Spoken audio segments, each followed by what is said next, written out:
Presentamos Vertiente de Opinión, un programa producido por el periodista Mario Emilio Pérez. Saludos amigos de Vertiente de Opinión.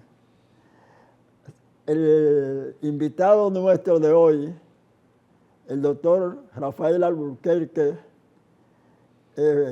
fue profesor mío en la Facultad de Derecho y siempre bromeamos porque yo le digo, caramba, se ve que usted es viejo porque yo tengo tantos años y usted fue profesor mío, y él decía siempre, es una de las escasas ocasiones en que el alumno es más viejo que el maestro. Y un excelentísimo profesor de Derecho Laboral. Uno no tenía ni que casi apelar al texto escrito por él porque era muy didáctico en su exposición. Así es que con él vamos a dialogar a todo lo largo de este programa. Como ustedes saben, él fue vicepresidente de la República en 2 periodos. Cuando fue presidente, en 2 de los 3 periodos que ejerció el doctor Leonel Fernández. Y mucha gente me decía a mí, pero ¿y por qué el doctor Alburquerque no aspira a la presidencia de la República? Digo, bueno, él, como todo político, quizás aspiró a llegar a puestos de relevancia que ocupó, pero parece que nunca pensó ejercer la primera magistratura del Estado. Parece que él estaba como Rafael Herrera, que cuando le decían que por qué no aspiraba a la presidencia, lo querían poner como presidente, ¿verdad?, provisional en los periodos difíciles. Y él decía, ay, yo no mando ni en mi casa. Así es que vamos a hacer la primera pausa del programa.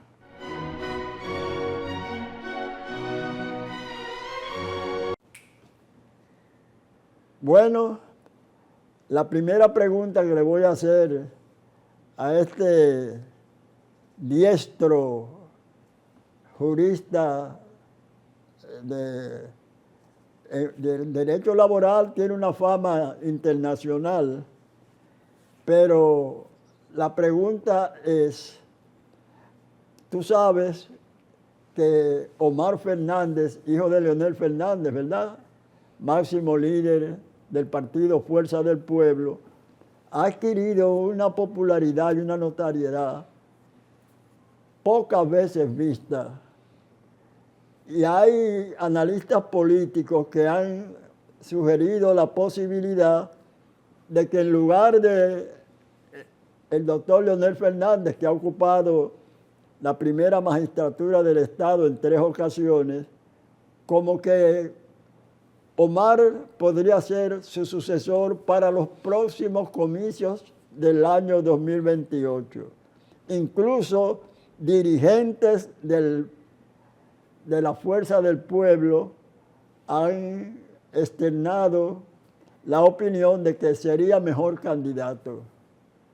Nos gustaría oír la opinión del doctor Alburquerque acerca de este tema que parece que va a traer algún problema eventualmente en el partido.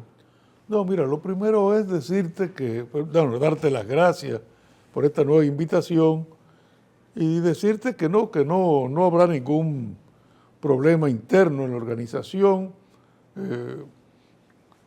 Cada compañero tiene derecho a respaldar al compañero que ellos entienden que puede ser candidato, pero internamente esto que salió en la prensa de algunas declaraciones hechas incluso por los propios miembros de la dirección política, eso no es tema de debate en estos momentos a lo interno de la Fuerza del Pueblo. Nosotros estamos trabajando en un congreso en que se está discutiendo todo lo relativo a la organización del partido, cómo mejorar esa organización, ya después de haber cumplido 5 años, pues revisar todas las estrategias y líneas políticas que habíamos trazado, cuál va a ser nuestra política en estos años de la juventud, cuál va a ser nuestra política frente a la mujer.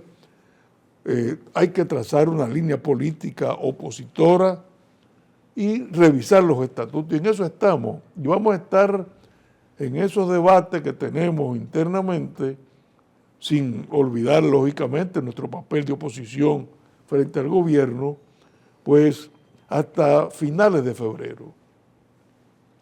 A partir de febrero y de febrero a junio, finales de febrero a junio, va a comenzar un nuevo congreso. Este congreso, pues, lleva el nombre de Franklin Almeida, en homenaje a uno de los compañeros más valiosos que tuvimos en la Fuerza del Pueblo. Y luego el próximo congreso será el Congreso Manolo Tavares Justo. Y ahí en ese congreso se va a debatir ya las elecciones de la directiva del partido. Ni siquiera elecciones para cargos nacionales, sino direcciones de media, direcciones de base. Tenemos que elegir porque todos somos dirigentes provisionales, porque el partido se creó, vinieron las elecciones y no hemos tenido tiempo, entonces aprovecharemos esos meses hasta junio para la campaña interna y elecciones internas. Entonces, el debate de quién va a ser candidato a senador, a diputado, a presidente, no se ha dado ni se va a dar por ahora en el partido. Más adelante lo veremos, independientemente de los méritos que tiene el compañero Omar Fernández, de la popularidad, como tú dices, que ha adquirido, de su trabajo como senador. Bueno, independiente de todos esos atributos que lo adornan, pues no es momento ni se va a discutir ahora lo que es la candidatura presidencial del partido. Ahora que hablas de la condición de partido opositor de la Fuerza del Pueblo, muchos analistas del acontecer político nacional y dirigentes, tanto del partido oficialista como de otras organizaciones, consideran como que las críticas negativas del doctor Leonel Fernández al gobierno y al presidente Abinader han sido excesivas e injustas. ¿Tú consideras que esas opiniones están justificadas o no? No, yo creo que están totalmente injustificadas porque el papel de una oposición es precisamente llamar la atención, hacer las críticas para que se corrijan pues, los desaciertos, los errores en que incurre el gobierno. Yo creo que ese es el papel nuestro. Pero hay grados en las críticas. No, yo creo que son críticas totalmente justas. Por ejemplo, yo mismo terminando el año y comenzando también el año, he insistido en que el gobierno tiene que dar una explicación de cómo se repartieron esos bonos, esa brisita navideña, a qué empresa benefició la elaboración de esos bonos. Esos bonos fueron hechos por una empresa, nadie sabe quién fue la empresa, cuánto se ganó en esos bonos, cuánto costó pues la emisión y la distribución de los bonos. Hemos visto cómo esos bonos, había personas con 10, 15, 20 bonos comprando en los mercados, repostando gasolina en estaciones gasolineras. Bueno, entonces no llegaron a los pobres los bonos.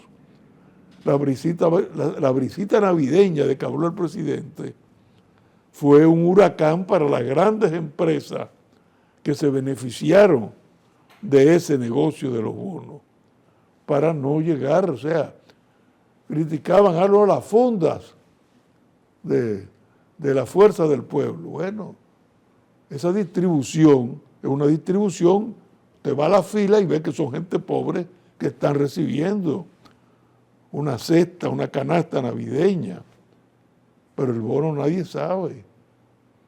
Y vimos funcionarios distribuyéndolo en hospitales y la directora de Supérate, creo que se llama. El pueblo le dice desespérate porque nunca se sabe cuándo cobran. Diciendo que iba a visitar casa por casa para entregar tarjetas. Pero la verdad fue que las tarjetas cayeron en manos de especuladores. Entonces, bueno, es una crítica injusta, ¿no? Yo estoy diciendo lo que es la realidad y diciéndole al gobierno, corrijan eso. Eso no puede seguir así, porque han destruido todo el sistema de la protección social que estaba diseñado precisamente para llegar a los hogares pobres del país.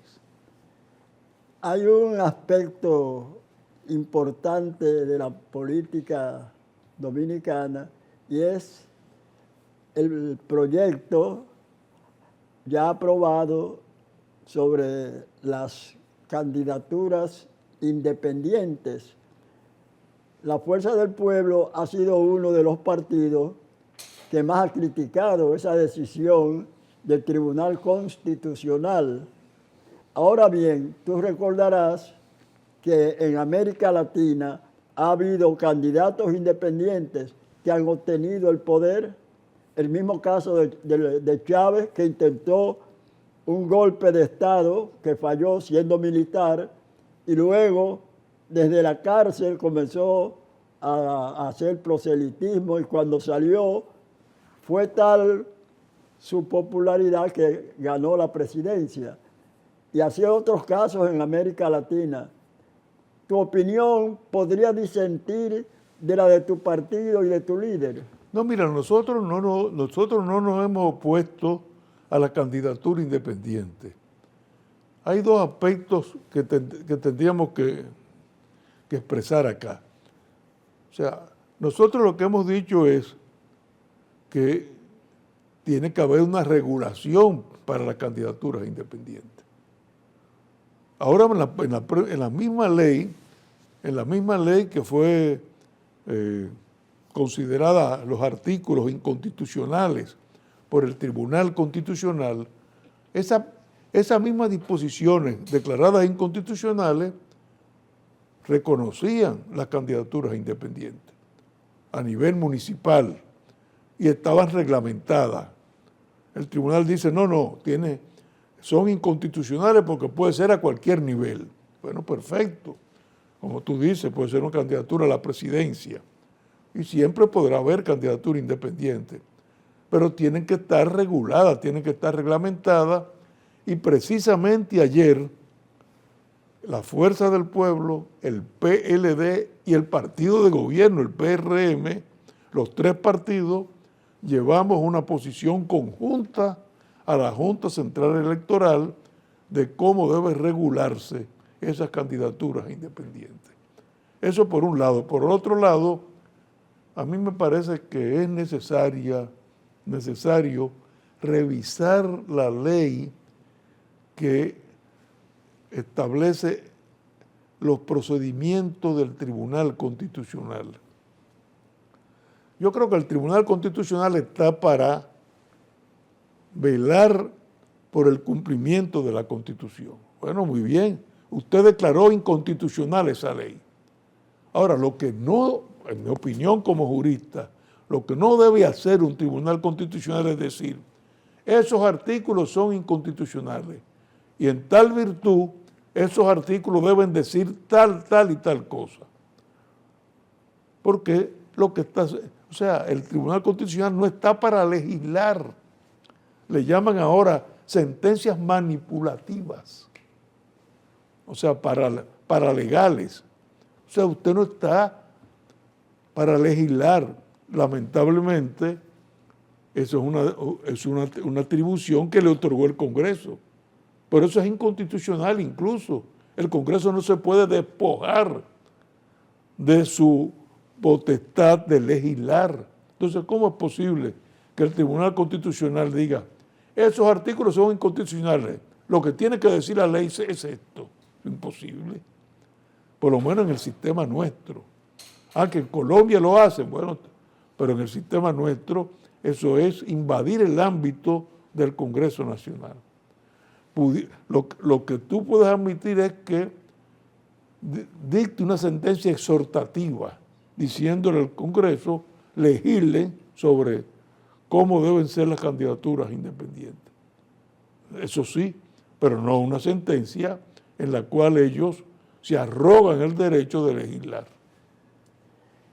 ¿Qué tú opinas de la crítica situación de la hermana nación venezolana, que yo la considero prácticamente mi segunda patria? He estado 3 veces en ella y en una ocasión, sobre todo, en un evento en el Centro Rómulo Gallegos entre escritores venezolanos y dominicanos, que fuimos como 5 o 6 escritores, y en otras ocasiones, cuando mi esposa, mi querida Ibelice, fuimos a congresos allá de partidos, entonces hicimos muchas amistades y vienen aquí. Bueno, entonces la actitud o los pronunciamientos de tu máximo líder, el expresidente Leonel Fernández, yo considero, y así una gran mayoría de la sociedad dominicana, como que han sido tímidos para cuestionar la dictadura sangrienta, férrea, corrupta de Nicolás Maduro.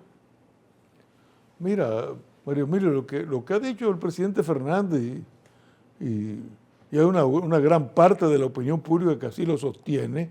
El mismo caso han sido los pronunciamientos del presidente de Francia, de Macron, el pronunciamiento de Lula en Brasil. Óigame, hay que buscar una salida, y una salida que le evite que sea a Venezuela, una Venezuela que sobre todo los que fuimos antitrujillistas la queremos mucho, por todo el respaldo, todo el apoyo que dio siempre Venezuela en la lucha contra Trujillo. Ahora, queremos un baño de sangre en Venezuela, o sea, hay que evitarlo. Por esa razón lo que ha dicho Leonel Fernández, bueno, ok, las negociaciones fracasaron, no se dieron a conocer las actas en esta última votación. Bueno, hay que insistir en ello. Espera un momento, con perdón de la interrupción. La oposición sí presentó las actas, inclusive están sí. guardadas en Panamá. No, sí. Digo, el gobierno no presentó las actas, bueno, y dijo que había triunfado sin haber presentado las actas. Bueno, no hay duda, es una situación realmente complicada, tiene toda la simpatía de una serie de países, la oposición. Ahora, ¿cómo lo vamos a resolver? Bueno, hay que sentar a esta gente en la mesa de negociación de nuevo. La otra forma es una invasión. Querríamos los pueblos latinoamericanos una invasión norteamericana en Venezuela. Tú puedes estar seguro que si eso sucede, pues se va a levantar ese sentimiento anti-yanqui de los años pasados, porque todos los pueblos latinoamericanos somos muy sensibles a las intervenciones. Nosotros los dominicanos, que hemos sido intervenidos 2 veces, en el 16, en el año 65 del siglo pasado. Entonces, hay que buscar una salida, hay que buscar una fórmula, que es lo que ha dicho el presidente Fernández, de que no termine aquello en un baño de sangre en Venezuela. Por eso se podrá apreciar como, bueno, sí, puede ser, son tímidas, si se quiere decir, pero esa timidez lo que está buscando es evitar un baño de sangre. Lo otro es una intervención que todos tendríamos que repudiar, porque así como repudiamos la intervención americana en el 65, yo estoy seguro que ese sentimiento patriótico que siempre ha estado presente en toda América Latina se opondría a una solución de esa naturaleza. Bien, vamos a hacer la segunda pausa de este programa para luego continuar dialogando con este gran talento de la política dominicana y además un hombre que todo el mundo reconoce, aparte de su capacidad, su honestidad y su incansable lucha por el obrero dominicano. Prueba de ello es que habiendo sido y en la actualidad un hombre de izquierda, está de acuerdo con la cesantía, ¿verdad? Pero, sin embargo, los empresarios, desde mi humilde apreciación, han esgrimido varias soluciones para el problema de la cesantía que tiene detenido lo relativo a la reforma del Código Laboral. Volvemos.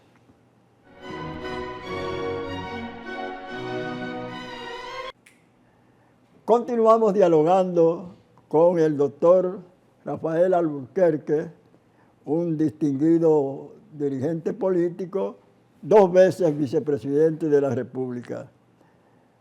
Para el torneo comicial del 2028, ¿tiene el doctor Rafael Alburquerque alguna aspiración electoral? No, ninguna.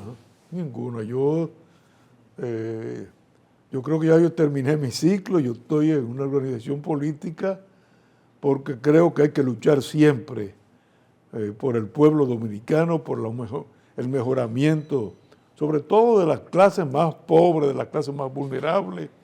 Bueno, y esa ha sido mi vida, tú la conoces desde lo joven hasta ahora, y esa vida terminará, bueno, cuando ya me pongan en una caja. Entonces yo sigo en la lucha, sigo trabajando por el pueblo dominicano, pero difícilmente esté yo ya en algún cargo, en algún cargo político, aunque me lo ofrezcan. Tú has sido muy leal, consecuente y agradecido con el doctor Leonel Fernández, que fue tu alumno primero. Fue mi alumno, claro. Y luego sí. presidente, y tú su vicepresidente por 2 ocasiones. Ahora, hay como un optimismo exagerado en los miembros de la Fuerza del Pueblo, pero las encuestas muestran para el doctor Leonel Fernández, y tú lo sabes, una alta tasa de rechazo. Esas circunstancias no debilitarían o quizás imposibilitarían un triunfo en el torneo comicial del 2028. No, de ninguno. Mira, si es el candidato, obviamente, no, porque como te decía anteriormente, no estamos en candidatura, pero rechazo, por ejemplo, tasa de rechazo, el que ejerce la presidencia y la ha ejercido 3 veces, Leonel Fernández, 96, 2000 y luego del 2004 al 2012, lógicamente, pues, al ejercer la presidencia de la República, hay personas que se disgustan. Y de ahí viene, pues, la famosa tasa de rechazo de las encuestas. Hay gente que está disgustada, gente que entendió que no hizo no tomó tales o cuales decisiones, e incluso hasta personas que se molestan porque no recibieron la función que ellos esperaban. Trabajaron, ganaron dinero, pero no era el cargo que nosotros queríamos. Hasta para eso hay personas que se disgustan, porque entienden que su aspiración tenía que ser complacida por el presidente de la República. Bueno, por eso vienen tasas de rechazo, pero este es un pueblo muy, muy inteligente y siempre sabe sopesar en los platillos de la balanza los pros y los contras. De manera que hay un legado que dejó Leonel Fernández, un legado que todo el país conoce, que a los jóvenes de ahora hay que hacérselo conocer, porque no lo conocieron, y porque eran niños en aquella época, y frente a la situación calamitosa que se vive en la República Dominicana. La gente pues protesta por los precios de los alimentos, la inseguridad que tenemos en estos momentos también. Bueno, pues todo eso contribuye en favor, yo no diría de Leonel Fernández, sino de la fuerza del pueblo y del candidato que elija y escoja la fuerza del pueblo. El sorpresivo triunfo de Donald Trump en las elecciones pasadas en los Estados Unidos ha echado por tierra todas las teorías del marketing político. Un hombre que lanzó sus huestes en el torneo comercial, que fue derrotado por Joe Biden, a asaltar el Capitolio, que incluso amenazó a su vicepresidente Pence porque no apoyó la calificación de fraude electoral que le aplicó al triunfo de Joe Biden. La pregunta es, ¿cómo crees tú que ese triunfo influirá en la política dominicana? Porque alguien dijo que la OEA, la Organización de Estados Americanos, era una especie de ministerio de colonia de los Estados Unidos. ¿Cómo influirá en la política dominicana y en América Latina? Bueno, mira, ya tú has visto las declaraciones de él en América Latina. Ya amenazó con que el canal de Panamá debe retornar a los Estados Unidos. Hay allá un, yo no diría conflicto, pero por lo menos las discrepancias que ya surgen. En el caso de México, hemos visto también la respuesta de la presidenta mexicana a las declaraciones que ha hecho Trump, pero no solamente eso, frente a Canadá. Tanto el gobierno como la oposición en Canadá, pues se han molestado por las declaraciones de que Canadá debe ser el Estado 51, el Estado 51 de Estados Unidos. Luego tenemos el caso de Groenlandia, ha molestado también a Dinamarca y ha anunciado que si los rehenes no se entregan, los rehenes israelitas no se entregan antes del 20 de enero, ahora el lunes cuando toma posesión, el infierno se desatará en Palestina. De manera que son pronunciamientos preocupantes, pero siempre yo he dicho que del dicho al hecho hay mucho trecho. Y Trump siempre se ha caracterizado por esas declaraciones altisonantes, siempre apocalípticas, esas declaraciones, pero Estados Unidos es un país muy institucionalizado, aunque tenga la mayoría en el Congreso, tú puedes estar seguro que muchos legisladores republicanos incluso tal vez estarán preocupados por esas propias declaraciones de Trump. Así que vamos a esperar cómo se desarrollan los acontecimientos. En tu condición de jurista con prestigio internacional en tu área específica de la especialidad, yo sé que sigues con mucho interés los conflictos bélicos que están sometiendo al mundo a temores, porque hay un involucramiento directo o indirecto de potencias nucleares. ¿Tú consideras que la aparente ineficiencia de la Organización de las Naciones Unidas para resolver esos problemas podrían en un momento determinado poner al mundo al borde del holocausto? Mira, siempre es preocupante, sobre todo cuando el conflicto, como tú dices, surgen entre potencias nucleares. O sea, Estados Unidos, Rusia, China, Irán tiene también posibilidades. La India tiene también. Irán la está desarrollando, pero la India tiene. O sea, es siempre preocupante. Porque las Naciones Unidas, pues, difícilmente puede propiciar reuniones, puede tratar de buscar una conciliación, pero no tiene el poder para evitar cualquier guerra. O sea, propicia ambientes para tratar de llegar a acuerdos, pero de ahí no va a pasar.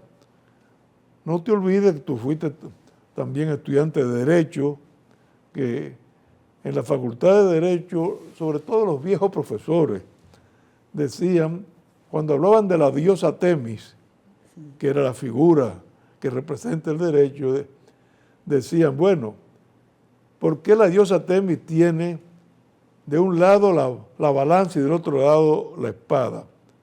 Si solamente tuviera la espada sería el imperio de la fuerza bruta, pero si solamente tiene la balanza sería el derecho en la impotencia. Bueno, y resulta que las Naciones Unidas solamente tiene la balanza, no tiene la espada. Entonces, es un derecho internacional, pero un derecho internacional sin sanción. Cuando nacionalmente se viola una ley, pues usted tiene la justicia, va a la cárcel. Pero las Naciones Unidas no es un Estado supranacional y por tal razón no impone sanciones.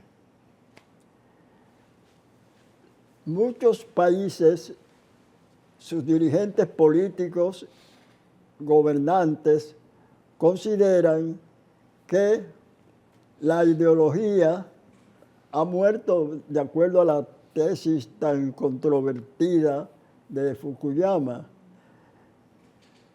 Yo veo que en tu partido, en el PLD, en el PRM y aún en partidos mayoritarios, hay ideólogos, como el caso, por ejemplo, de Guillermo Carán en el Partido Reformista Social Cristiano, que fue un social cristiano, yo diría, itinerante, ¿verdad?, del socialcristianismo. Ahora, cuando yo lo entrevisto aquí y le pregunto algo sobre las teorías del socialcristianismo, él contesta con su conocimiento, pero al mismo tiempo dice que ya no tiene ninguna efectividad en el decurso de la democracia dominicana. ¿Tu opinión? Mira, aquí efectivamente las posiciones ideológicas siempre han sido muy débiles. Y yo diría, no solamente en la República Dominicana, sino en América Latina. Tú ves los partidos políticos y no son partidos políticos verdaderamente identificados como son los partidos en Europa. En Europa tú claramente ves organizaciones políticas y tú sabes cuál es la derecha, cuál es la izquierda. Aquí, bueno, con prácticamente la implosión de la Unión Soviética y ese mundo unipolar que se creó una vez implosionó la Unión Soviética, pues lógicamente es muy difícil que el aspecto ideológico influya en un país como el nuestro. Y en los partidos tú lo ves en el PRM, lo ves en el PLD, lo ves en la Fuerza del Pueblo, que pues las propias posiciones prácticas difícilmente pueden coincidir sobre si es izquierda o sobre si es derecha. Son partidos más bien prácticos, pragmáticos, como se dice. No es que la ideología haya desaparecido, en el fondo, en el substractum, quedan las posiciones ideológicas, pero el partido, como organización que aglutina personas físicas, pues no levanta una bandera ideológica como era en los años anteriores. Esa es la verdad. No en Europa, en América Latina. Sí.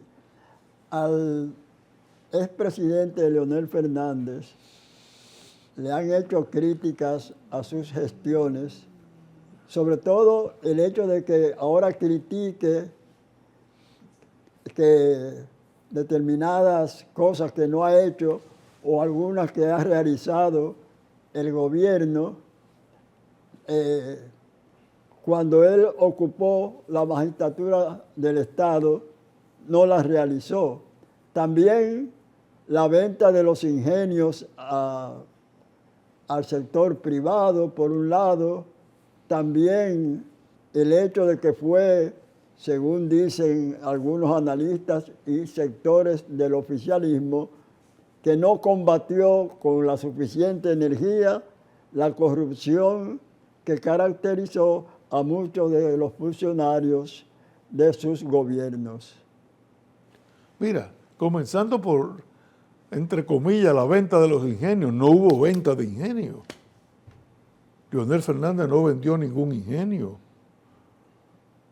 Barahona, que sigue funcionando, está arrendado a una empresa guatemalteca. No lo vendió, está arrendado. El Porvenir sigue funcionando y es del Estado. Y los demás ingenios, sencillamente, habían colapsado. Cuando Leonel Fernández llega al poder en el 96, los ingenios estaban cerrados todos estaban cerrados y habían colapsado. Y yo te lo digo con propiedad porque a mí me correspondió, como secretario de Estado de Trabajo, el inmiscuirme en el tema de la liquidación de los trabajadores cañeros. Bueno, estaban todos cerrados. Al contrario, lo que buscó el gobierno fue ver cómo se podía compensar a muchos trabajadores con largos años de servicio en los ingenios que estaban en sus casas, porque ya no había zafra. Las zafras habían desaparecido, estaban cerradas. Las empresas del Estado estaban quebradas todas. Entonces lo que se hizo fue capitalizar algunas empresas que todavía están funcionando, como la tabacalera o molinos dominicanos aquí pegado a Río Sama. O sea, capitalizar, buscar un socio y capitalizar esas empresas y en cuanto a los ingenios, arrendar lo que estuviera funcionando. Barahona, se arrendó Consuelo y el arrendamiento en Consuelo no funcionó, se cayó. Entonces cerró el ingenio, pero no hubo venta, como dicen, ni privatización, sino capitalización, que era buscar un socio para que ese socio, pues, junto con el Estado, un 50%, administrara la empresa. Y estaban tan mal las empresas que muy pocas pudieron capitalizarse, porque todas estaban cerradas, todas estaban quebradas. La pregunta que se hacen analistas, comunicadores, políticos, acerca de la gran cantidad de partidos políticos legalizados es increíble porque exceden la treintena de organizaciones y movimientos y partidos políticos. ¿Qué pueden hacer, por ejemplo, un gobierno o un congreso para enfrentar y resolver esa enojosa situación? Es difícil porque, bueno, la Constitución establece claramente la libertad de asociación.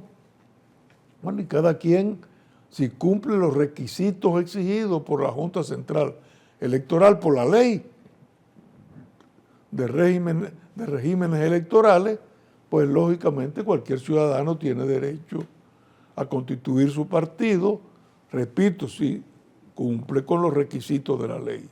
Bueno, cumplidos los requisitos de la ley, son varios, bueno, la Junta está obligada a otorgarle reconocimiento y ellos tienen derecho entonces a participar en las elecciones. ¿Cómo tú lo evitas? No hay posibilidad. ¿Y por qué en la mayoría de los países de América Latina, tan subdesarrollados como nuestra nación, no existe una proliferación de partidos tan ¿no? grande como la nuestra. En algunos sí, por ejemplo en Perú hay muchos partidos. En otros han sido más fuertes los partidos y no se da ese fenómeno. Pero aquí con el hecho de la propia Constitución, no solamente la actual, sino las anteriores, siempre al garantizarse la libertad de asociación, pues los ciudadanos son libres para constituir su partido político. Tal vez, bueno, hacer más difícil los requisitos para la formación, podría ser, pero hasta ahora, por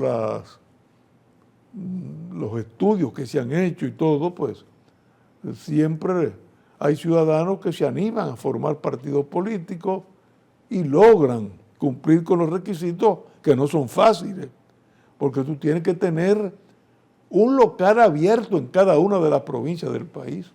Tienes que presentar un número determinado, un % determinado de militantes, un % que se mide con relación al número de votantes.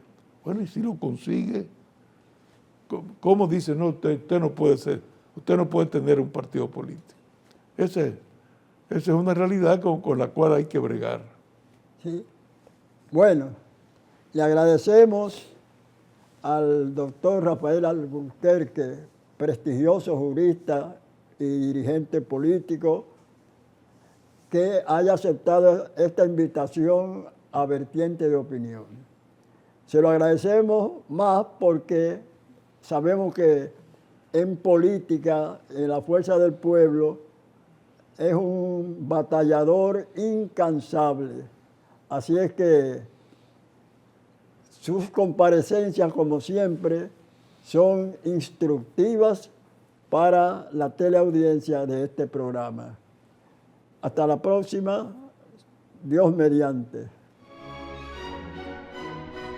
Hemos presentado Vertiente de Opinión, bajo la conducción del periodista Mario Emilio Pérez.